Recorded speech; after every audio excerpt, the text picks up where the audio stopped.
maunah Allah, sebenarnya kata kuncinya adalah kita tidak pernah berhenti untuk bergerak, bahwa apa yang kita lakukan mungkin tidak dianggap orang, yang kita lakukan merupakan perbuatan yang dianggap sia-sia. Anda bisa bayangkan selama 30 tahun lebih saya menerangkan soal kebangkitan PKI. Seperti apa saya dibilang orang gila, orang sarap, nggak ada otaknya, nggak ada pelajaran. Bayangin 30 tahun jadi dosen masih dibilang orang gila juga. Kapan hari teman saya di kampus, salah satu rektorat, nelfon saya, Ustaz Alfian, mereka yang dulu menghina Anda, sekarang kalau kemana-mana ceramahnya apa yang Anda ceramahin. Dulu memang ini ujian orang-orang yang mempunyai Draußen Fikr, memberikan pengkhabaran. Jadi pada hari ini saya ingin mengajak buat teman-teman, mari kita masuk di bagian terakhir. Apa yang perlu kita lakukan? Yang pertama, kita bisa berputar dari atas atau berputar dari kiri.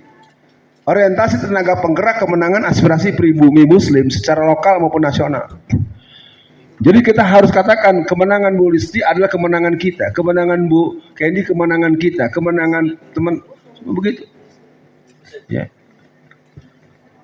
Penyadaran dan partisipasi melalui multimedia dan multistrategi. Efektivitas kampanye. Ya, nanti akan ada 5 syarat untuk memenangkan sebuah proses politik itu. Dan kalau sempatnya saya coba siapkan ulang. Edukasi, sosialisasi, visi misi, gambaran yang jelas perihal kekuasaan Islam. Ya. Bagaimanapun legasi daripada Pak Anies sudah cukup. Tinggal kita dukung Pak Anies sambil mendukung caleg-caleg Islam, sambil mendukung calon pemimpin wali kota, bupati, gubernur yang berkarakter Islam. Penting dipegang baik-baik, yang berkarakter Islam, bukan agamanya Islam, bukan namanya Muhammad. Maksudnya bukan Rasulullah ya, kan ada yang namanya Muhammad tapi tukang mabok, kan ada. Ya, si Mamat tuh di pengkolan Tenabang mabok. Namanya si Mamat, nama si Muhammad. Nah, jadi efektivitas kampanye dari Bu Candy ini akan jadi mainan nanti, jadi pembuktian. Sebagaimana cerita saya tadi, mengunci jalur perapatan kantor sampai jalan Sedap Malam arah ke sebuah lapangan sepak bola namanya lapangan Putra. Saya bayangkan bendera yang berkibar Golkar semua, Golkar kabeh. Giliran penghitungan suara 88% P3. Itu sampai hari kiamat nggak ngerti itu orang kenapa bisa kalah itu. Nah ini adalah sebuah kerja politik. Kerja politik kata kuncinya merebut hati. Kalau kau mampu merebut hatinya, jangankan uangnya, kepalanya akan diserahkan untuk kamu. Nah ini persoalan yang mungkin harus dilatihkan. Bagaimana sahabat Nabi Ali bin Abi Thalib rela untuk tidur di tempat Rasul tidur padahal dia akan dibunuh. Sama dengan Asyahid kawan-kawan 6 orang Suhada FPI. Mereka terlepas mereka juga punya ketakutan, kesakitan, tapi mereka pasang badan untuk memasang itu. Dan itulah menjadi pesan buat semua kita. Allah akan tetap memberikan kehidupan, baik kehidupan fisik maupun kehidupan yang sifatnya transendensi. Mobilisasi pemilih secara masif, sistematis, berkelanjutan, terutama wanita dan pemilih pemula. Kecepatan dan kesungguhan Ibu Nurdiati Akma paling tidak untuk porsi tertentu diambil Bu Marfuah untuk jalur Solo Raya. Untuk Yogyakarta tinggal diambil posisinya Bu Candy dan Bu Listi dan kawan-kawan. Dan untuk yang lain di Semarang nanti mungkin tinggal apakah Bunda Sri dan Bunda Yayu bisa melakukan atau Bu Listi atau gimana.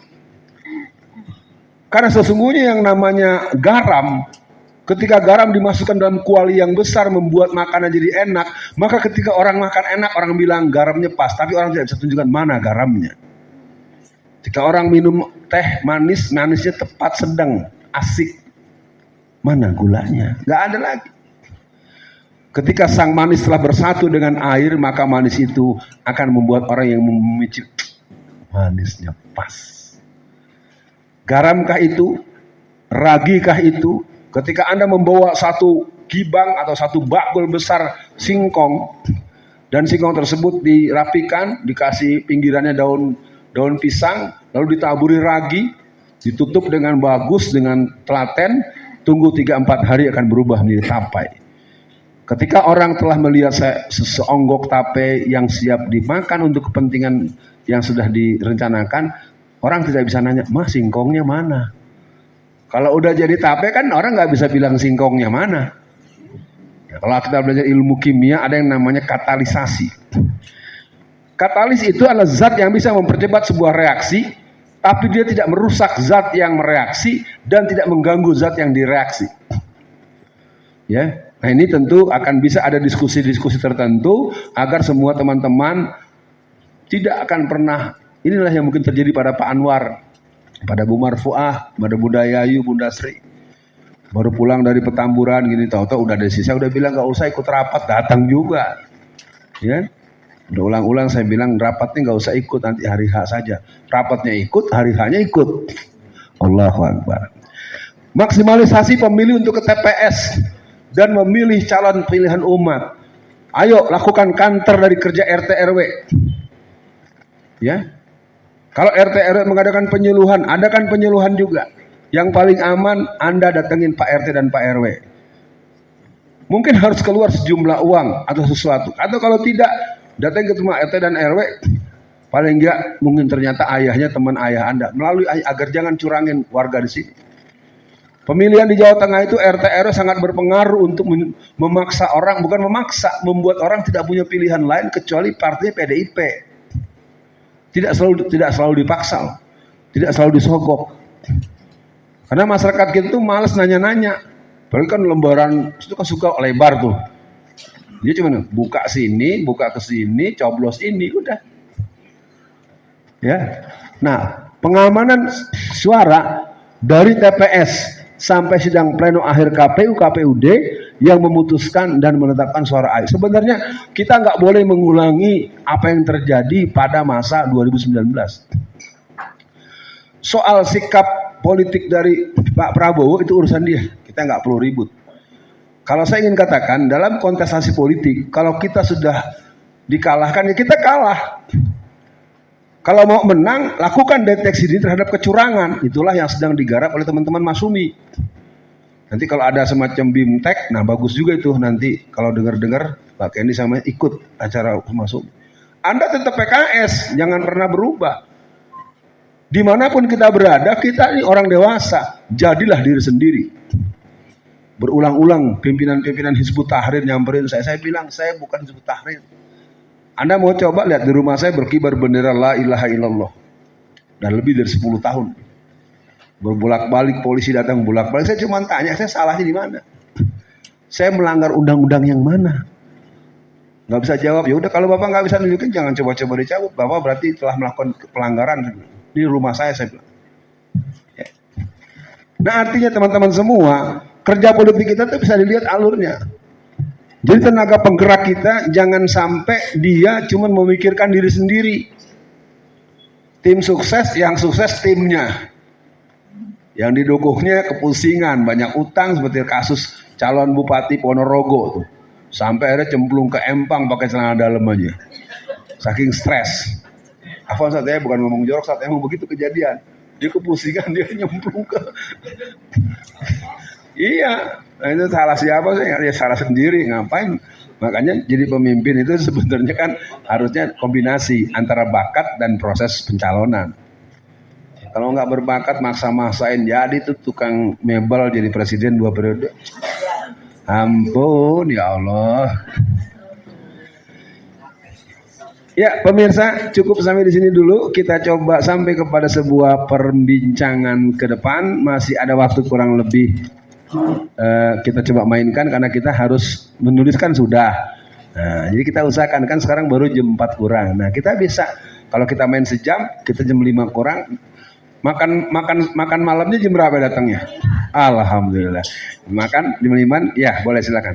Jam 5 kita makan, habis makan yang mau ke kereta ada segala macamnya. Oke, baik. 1 jam cukup untuk dialog. Pastikan tidak ada yang berpikir, apalagi kalau ditunjuk. Ya Allah, mudah-mudahan saya jangan ditunjuk ya Allah. Udah hafal saya itu. Di forum-forum keilmuan, di forum-forum belajar Mbak Kendi, ada orang yang kerja nanya terus. Tapi ada orang berusaha untuk tidak nanya. Bahkan kalau temannya nanya diinjek akhirnya.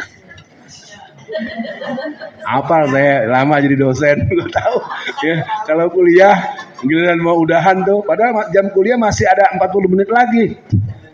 Ada pertanyaan saudara-saudara, teman yang biasa nanya, tarik tangan. Biar cepat pulang. Nah, sekarang kita lihat 1 jam adalah rezeki Anda untuk membuat feedback. Boleh mengoreksi saya, boleh memberikan tambahan. Saya minta bagian pengiriman mic bisa jalan efektif. Mulai sebelah sini. 1 bagian belakang. Bagian tengah ibu kita. Di belakang sekali panitia ya. Oke, 3 dulu. Mudah-mudahan bisa terjadi agak cepat dan agak banyak. Silakan. Ya, terima kasih. Tetap sebut nama Mas biar. Oh ya, saya Hendri. Mas Hendri silakan. Dari Chandran. Dari tadi dari Pak Ustadz Alfian Tanjung memang kalau saya tangkap memang banyak yang mengkhianati seolah-olah gitu ya. Jadi muncul ketidakpercayaan. Terus ketika ini kan saya tertarik ini semakin ke sini. Gimana kita bisa percaya ini ke depannya jika kita mau dukung atau berpartisipasi dan sebagainya. Itu yang pertama, Ustaz. Model seperti apa yang harus kita percayai, orangnya ataupun aktivitasnya, agenda-agendanya. Karena kan sebagai masyarakat itu biasanya yo nak wis didukung dadi yo lupa. Itu sering terjadi. Dan itu menjadi kegelisahan, dan ketika itu terjawab akan menarik ketika kita bisa memberikan kesan positif pada orang-orang yang bertanya tersebut. Yang kedua, kaitannya dengan beberapa umat Islam memang yang tidak berpolitik ya. Jadi memang tadi ada yang disebut di situ ada gerakan Salafi ya. Meskipun memang faktanya tidak semuanya gerakan Salafi yang memang tidak memilih. Memang ada orang-orang yang memang punya militansi yang mereka tidak memilih. Jadi bukan hanya Salafi, Bu Candy tadi. Gitu. Dan itu gimana kita ini sebagai juga yang sudah mulai tertarik nih kayaknya di dunia perpolitikan ini mendiskusikan ini pada teman-teman, ya kita harus ikut nih. Karena tadi ada statement yang menarik, suara kita akan dicolong orang kalau kita nggak milih, kan gitu. Jadi itu pertanyaannya. Makasih. Ini ya, saya coba jawab satu-satu dengan pointers ya. Kalau untuk saya ini pengalaman pribadi agak narsis dikit ya. Jaringan yang pernah berhubungan dengan saya itu tidak ada keraguan kalau saya jadi. Cuman keraguan dia bisa jadi nggak Ustadz Alfian gitu. Paham nggak? Jadi memang selalu ada gunting besar itu, terutama jaringan Cina, jaringan Kristen. Benar-benar. Senior saya namanya Muhammad Usi Tamrin dari yang tadi saya ceritakan. Dia adalah salah satu tokoh P3 dan dia alumni dari Kuliatul Mubalighin yang di Jogja. Dia ketua KAPI P2. Nanti Anda boleh tanya sama orang tuanya atau mungkin ibu tahu Pak Muhammad Usi Tamrin itu ketua KAPI P2 pengganjangan PKI tahun 65. Tahun 77 dia ikut pemilu, dia menang, bayangkan, menang, suaranya bulat tinggi. Tapi ketika dia mau dilantik di DPR RI, oleh Pak Harto nggak boleh. Lucu kan, orang ikut pemilu, suaranya masuk, ada disposisi. P3 yang lolos ini, kecuali Muhammad Usi Tamrin. Jadi dari dulu memang orang-orang yang berseberangan dengan skema kerja politik Islam sangat tidak menginginkan lahirnya generasi Muhammad Al-Fatih di tiap segmen. Itu camkan baik-baik teman-teman. Ketika kasus saya misalnya, itu orang-orang PDIP, orang-orang Golkar itu udah wanti-wanti. Jangan sampai aja tuh P3 ketuanya si Alfian. Ngeri juga dia. Ini bisa aja. Kenapa? Ketika orang bergerak, saya pikir saya ingin katakan menumbuhkan kepercayaan sebetulnya bukan dengan minta dipercaya. Orang membutuhkan komitmen, orang membutuhkan bahwa apa yang kamu kerjakan memang memberikan kebaikan dan perbaikan buat diri kita sendiri dan buat orang lain. Tapi kan kalau Anda mendengarkan respon kepada saya, netizen, wah serangan yang ngeri banget. Ya, Anda coba lihat di channel saya itu kan kalimat-kalimat tuh si Alfian apa nih, jualan PKI lagi gini. Ya saya bilang ini juga. Nah kembali lagi begini Mas, kepercayaan tidak bisa dipaksakan. Tapi kita harus punya kemampuan untuk memahami bahwa sesuatu yang kita ragukan, kita perlu tahu, cari kebenarannya dan siapa dia. Contohnya Habib Rizik. Habib Rizik itu manusia yang sangat humble, sangat lucu, sangat jenaka, dan sangat care dengan teman. Mungkin pertemanan saya dengan Habib Rizik satu yang tidak cukup dipahami orang banyak. Kalau di forum orang banyak, dia seperti nggak kenal sama saya. Ya.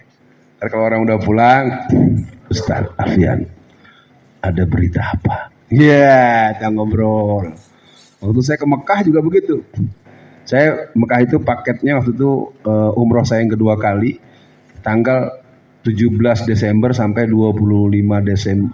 Iya, 17 Desember sampai 25 Desember tahun 2019. Tanggal 23, 2 hari menjelang pulang, saya datang ke tempat beliau. Apa yang ingin saya katakan teman-teman, sebetulnya kita sering menilai seseorang karena kita sebenarnya hanya karena lihat di medsos. Kita membanggakan penampilan itu tidak bisa digaransi.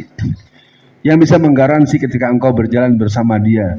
Maka orang-orang yang ahli pencinta alam, kalau memahami karakter, ajak dia naik gunung sehari aja, lu bakal tahu dia mau enaknya aja, dia egois, mau kenyang sendiri, mau minum yang paling banyak, padahal yang bawa kita. Nah, kembali kepada pertanyaan tadi, juga kita harus memahami bahwa orang punya kepentingan untuk menghalang-halangi. Mungkin Bu Marfuah dan beberapa teman-teman generasi awal sangat tahu, dan mereka berpikir kita akan hancur. Ya, mana Bu Marjana? Ya Bu Marjana ya, dengan gugurnya angkatan pertama sampai angkatan ke-8. Saya tahu bagaimana grup-grup itu berkeluaran tanpa alasan. Tapi saya sudah bilang, saya ingin katakan, kalau kita mempunyai keyakinan akan sebuah langkah perjuangan, mari kita buka surat 29 ayat 69. Ini mungkin jawaban sedikit dan nanti kita coba yang kedua tadi. Sudah ketemu? Al-Ankabut ayat 29. Untuk cepatnya supaya nanti nggak cari-cari bolak-balik, dibacakan saja artinya. Kan sama isinya. Kasih mic-nya Pak. Saya minta kepada Ibu Mimi. Ibu Mimi udah ketemu? 2969. Pendek sekali. Nih Ibu ini Bu. Nah Ibu ini kasih. Ini nih Mas. Ini. Nah Ibu. Satu lagi Ibu Mimi sebelah sini. Nah.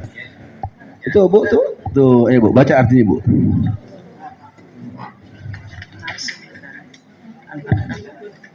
Al-Ankabut ayat terakhir Bu. Dan orang-orang yang berjihad untuk mencari keridhaan kami akan tunjukkan kepada mereka jalan-jalan kami, dan sungguh Allah beserta orang-orang yang berbuat baik. Ayo bacain ayatnya yang mau baca. Silakan Pak Koni.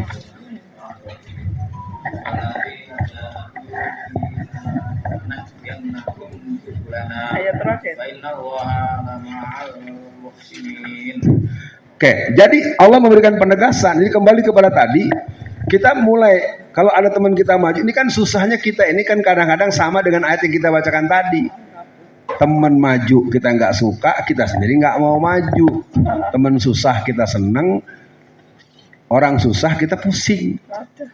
Ayat itu kan bukan buat kita, tapi kita suka begitu dengan tetangga kita. Tetangga kita, bujunya beli mobil baru, jangan-jangan korupsi suaminya. Tuh. Nah, saya akan kembali dulu kepada Bang Hendri tadi. Soal yang pertama, untuk mengokohkan, meyakinkan, saya pikir kita tidak boleh mengambil kesimpulan tentang seseorang di pertemuan pertama. Banyak orang model Bu Marfuah dan Bu Terus Mas Surono juga. Kita berteman lama. Saya dengan Bu Marfuah sering bertengkar tuh by phone. Wah, ngomel-ngomel saya. Ya. Karena kita udah styling, jadi pada titik tertentu, oh ya saya yang salah. Tertentu, Ibu ini begini. Oh ya saya keliru. Nah sebenarnya ini menjadi persoalan karena kita memang tidak punya, apalagi kalau nanti Mas Hendri tanya mau polisi, habis deh gua. Di polisi itu nama saya tuh dari Polsek sama apa tuh. Mereka tuh punya grup seluruh Indonesia. Jadi yang namanya Alfian Tanjung tuh narapidana, penjahat. Ya, karena memang polisi udah hampir 90% tuh PKI otaknya. Karena sejak bulan September 2017 itu perwira bintang 1, bintang 2 itu diberangkatkan ke Partai Komunis Cina setiap 6 bulan sekali. Jadi mengerikan negeri kita ini. Ya. Jadi Anda jangan heran orang lagi baca Yasin dibubarkan. Kita orang-orang, katakanlah saya orang Muhammadiyah, kita tidak sepakat Quran itu yang dianggap istimewanya surat Yasin. Tapi juga saya nggak sepakat orang baca Yasin dibubarin. Kita ikut juga, ada yang lagi sholat Jumat tuh di Masjid Polda Jawa Timur, diseret lagi sholat. Gila. Atau di Air Bangis yang di Sumatera Barat. Itu kan masuk-masuk ke tengah masjid pakai sepatu. Dengan alasan bohong. Yang paling dramatis Tanjung Priuk. Oke, supaya saya nggak kejauhan, apa yang belum untuk bagian pertama kan yang kedua belum. Tadi kan Anda bilang bagaimana nih untuk menimbulkan mengokohkan kepercayaan. Ya kepercayaan memang nggak bisa dipaksakan. Jalan aja. Kalau untuk saya sekarang terus terang ketika saya pulang dari penjara, teman-teman bilang lu nyalek jadi Alfian. Saya bilang gua nggak mau nyalek. Saya bahkan beberapa tokoh ini menganjurkan saya jadi wali kota Solo. Ini terus terang ini perbincangan romantis. Saya bilang pada istri saya, Mak, supaya Mas Alfian maju jadi wakil. Istri saya nggak setuju. Usah jadi gubernur Jawa Timur, Jawa Tengah aja kayak gitu. Terlepas itu gojekan, kita harus mulai berpikir. Oke, bagaimana? Iya, kan saya menjawab Anda nih. Anda udah. Poin yang kedua, tadi apa? Mereka tiga guys. Dia yang nanya lupa. Udah dulu, gampang. Biar nanti kalau ingat lagi acung tangan lagi. Jawaban lupa.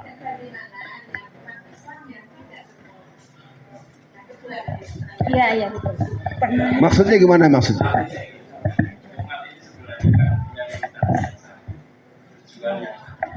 Kan memang ada jalan-jalan yang berbeda. Akhirnya ya memang itu semangat tapi juga tidak masuk ke TPS. Nah, itu fenomenanya. Dan tadi ada statement yang menarik, suaranya sudah dimanfaatkan oleh yang bisa. Ya, saya pikir buat teman-teman, memang apolitis ini adalah satu gerakan yang digarap secara sistematis oleh seluruh pihak.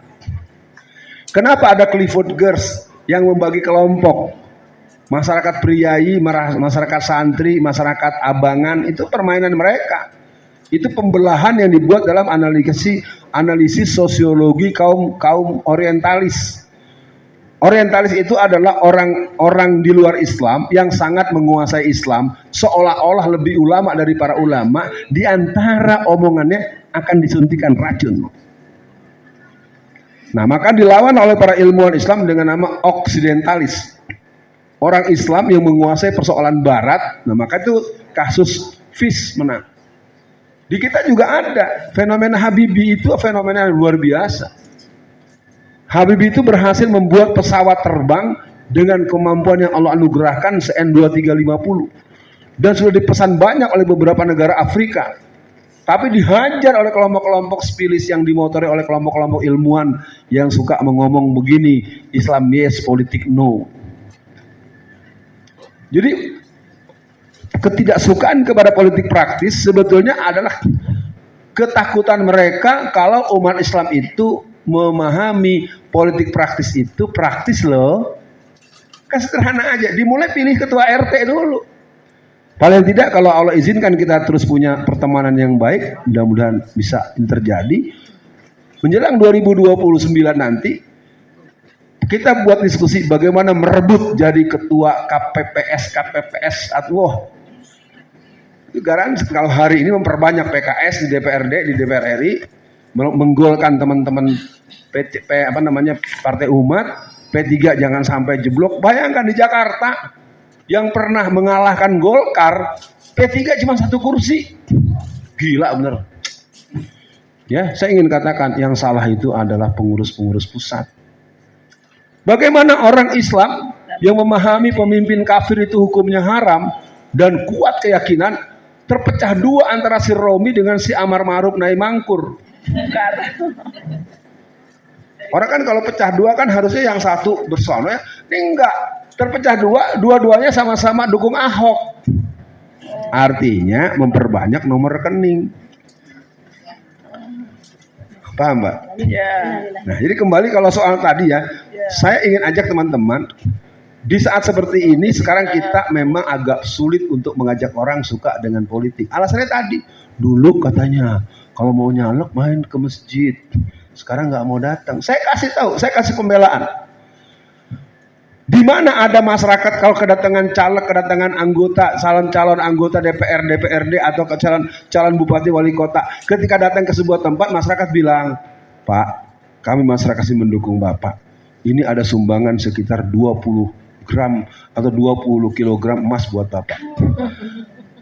Kenapa mesti ketawa? Kita seperak aja kita nggak pernah bantu kok. Kebanyakan mereka kalau datang kemana-mana tuh diperas. Datang ke Masjid Jami, ini Pak mau bikin ini mimbarnya dari Jepara, ya nggak banyak sih Pak, cuma 45 juta. Begitu kan, akhirnya dia bantu 20 juta. Lalu ketika dia jadi, nggak berani dia datang. Kenapa? Dia bantu 20 juta lagi, cuma segini. Memangnya anggota DPR, DPRD itu gajian tiap hari? Saya ingin kasih tahu, bukan saya membela teman-teman yang begitu. Mereka juga jadi takut ke masjid-masjid. Datang ke masjid minta sumbangan, datang ke sekolahan minta sumbangan. Akhirnya apa? Dia korupsi. Ya untuk menyenangkan hati. Dia teman-teman saya kalau saya sedang main ke DPR tuh tumpukan tuh proposal permintaan. Kadang-kadang yang minta sumbangan nggak tanggung-tanggung, Pak 200 juta aja Pak. Kok jenenge ngerampok. Iya Bu, iya. Nanti kalau ibu gagal, semuanya akan meninggalkan ibu.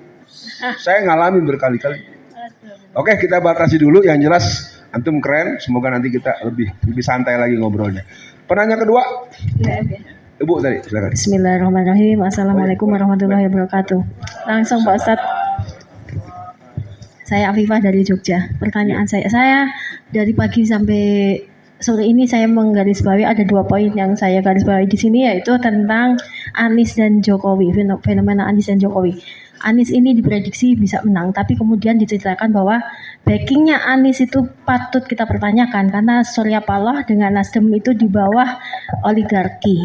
Nah, itu saya juga jadi khawatir juga, dan apalagi ada dukungan dari teman-teman yang Amerika, yang notabene Amerika itu kan memusuhi Islam di berbagai belahan dunia, terutama di Timur Tengah, hancur lebur karena Amerika. Nah, di situ saya jadi sedikit khawatir juga gitu.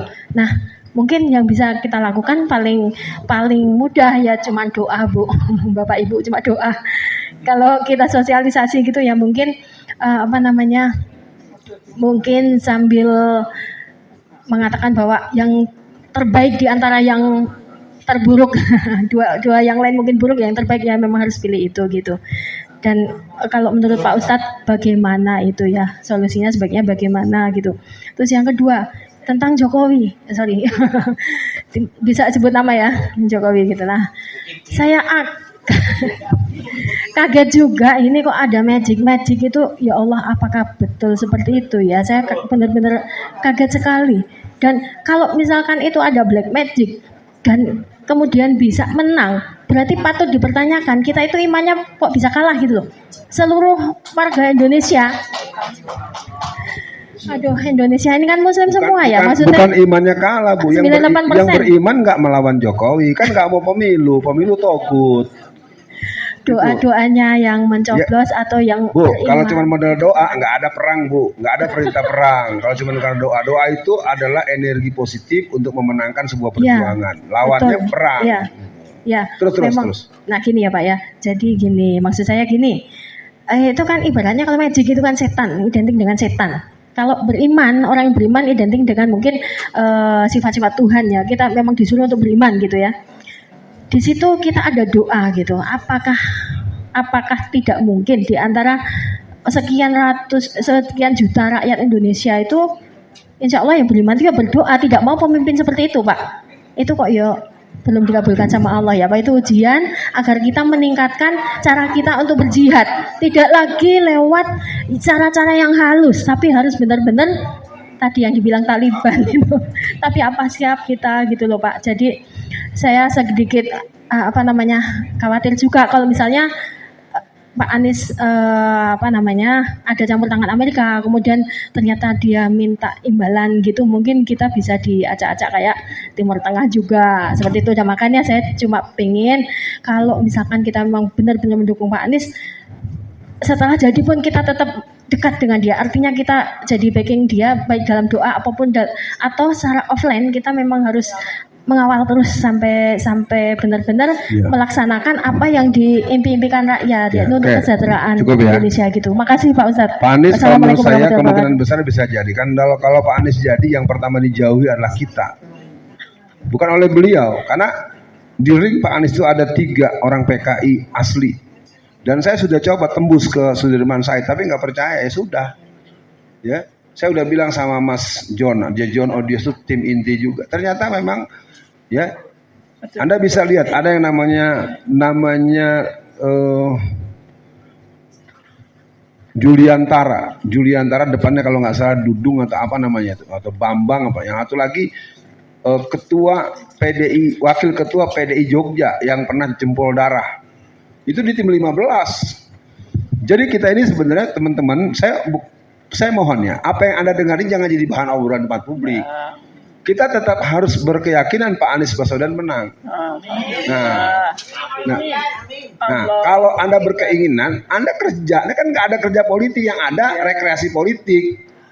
Ada Anies sana ikut ke sana, masa foto-foto terus. Udah jelas mendukung Anies, segera pastikan keluarga Anda, adik Anda, ponakan Anda, itu satu. Yang kedua, pastikan nama-nama orang sekampung yang itu ada di DPT, daftar pemilih tetap. Yang berikutnya, pastikan mereka akan mendapatkan surat pemanggilan untuk datang mencoblos.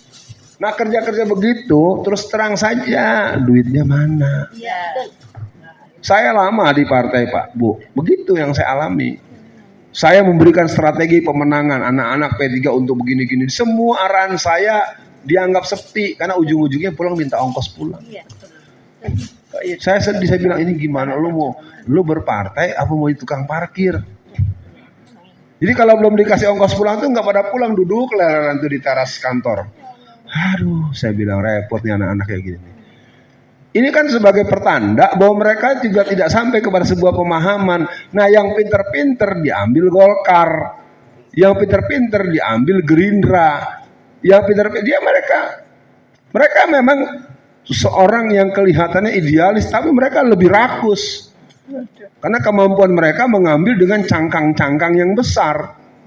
Jadi kata kuncinya hanya orang bertauhid yang, tapi saya juga nggak bisa nunjukin, jangan-jangan nunjukin orang lain, nunjukin diri sendiri juga saya perlu nanya ulang.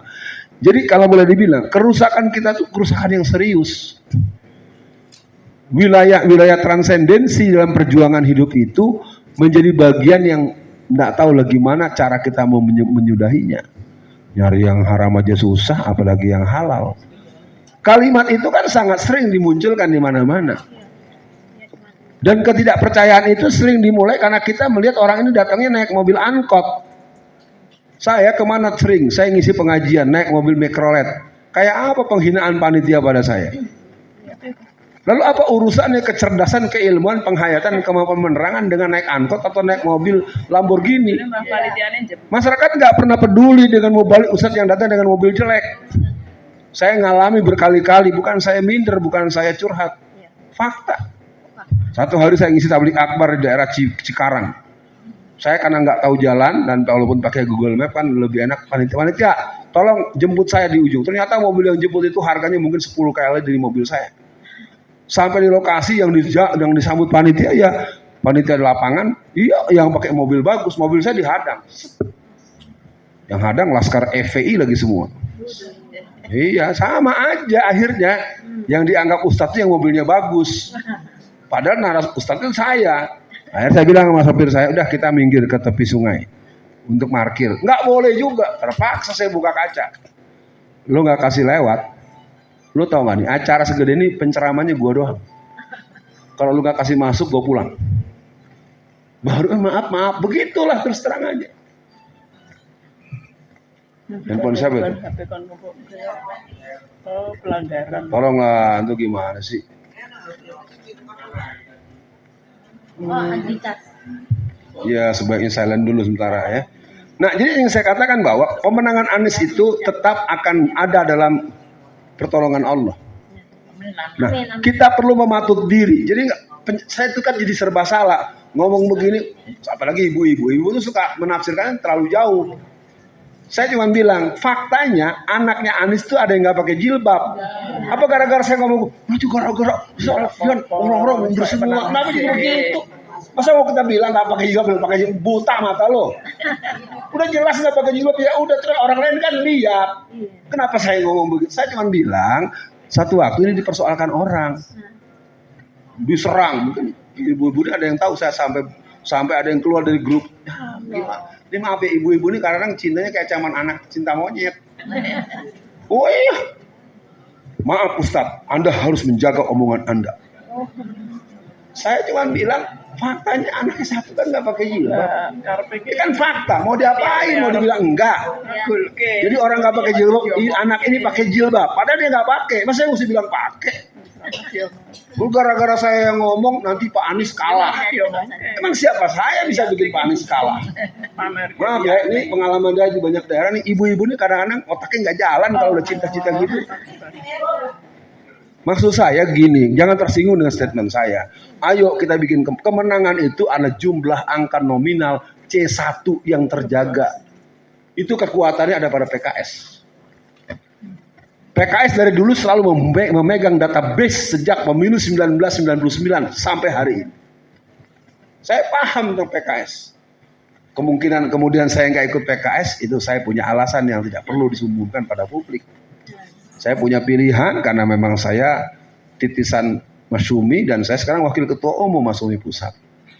Ya, nggak ada masalah, tinggal lihat saja nanti kalau sampai akhirnya Masyumi lolos. Saya orang yang sangat senang Masyumi belum lolos hari ini. Kalau masih ada hayat di kandung badan, nanti pengkaderan Masyumi Indonesia saya akan saya tekuni. Kita akan lihat. Karena yang ditakuti oleh PDIP itu adalah terah Muhammadiyah, terah Masyumi, terah Persis. Terus terang saja, kalau yang ada ecek-ecek memang enggak. Dan susahnya kan Muhammadiyah juga banyak yang nggak tahu sejarah Masyumi. Muhammadiyah itu adalah anggota utama daripada Masyumi. Ki Bagus Hadikusumo tokoh Muhammadiyah yang menegaskan ketuhanan yang Maha Esa, ketuhanan koma, dan menjalankan syariat Islam bagi para pemeluk-pemeluk. Jadi Piagam Jakarta itu jantung benteng besi beton betulangnya itu Ki Bagus Hadikusumo. Nah lobinya lewat Kasman Sigodibejo, bisik lewat Soekarno. Mas, tolong dong dicoret yang 7 kata. Jawa wong Jawa di pendekatan sebentar aja, 3 bulan aja. Bohong Soekarno, bohong. Itu yang membuat Dot Borah marah dan mata sampai buta karena dia ditembak. Terus terang saja, ini politik PKI lawan politik yang dididik untuk bersikap komitmen. Dulu dicoret 7 kata, tujuannya agar kemerdekaan bisa dilakukan supaya jangan ada keributan. Nanti setelah itu agar dibahas lagi. Setelah mau dibahas, yang ngusulin ditangkap-tangkapin sama Soekarno. Dipenjarakan kayak. Ya susahnya kan kita ini kelompok Islam tapi nggak pernah belajar sejarah perjuangan politik umat Islam. Ya, kita anggap pencoretan itu bukan hal biasa, itu janji gombal dan bohongnya Soekarno. Sama dengan teks proklamasi. Teks proklamasi yang asli itu adalah yang tertuang dalam Piagam Jakarta full, itu teks proklamasinya. Maka ketika mau dibacakan, ditanyakan oleh kelompok-kelompok Islam kepada Muhammad Hatta, mana teksnya? Nggak tahu, lupa naruhnya. Masa begitu? Anda pakai logika kan? Teks kita kan coret-coret tangan. Logika di mana? Memerdekakan negara, bikin teks coret-coret tangan itu nggak bisa diterima. Ada sesuatu. Kenapa teks proklamasi pakai coret-coret tangan begitu? Sudah disiapkan oleh BPU PKI. Tim 9 sudah menyiapkan ini yang dibacakan dan disetujui. Kenapa dibaca yang lain? Jadi terus terang saja umat Islam ini adalah umat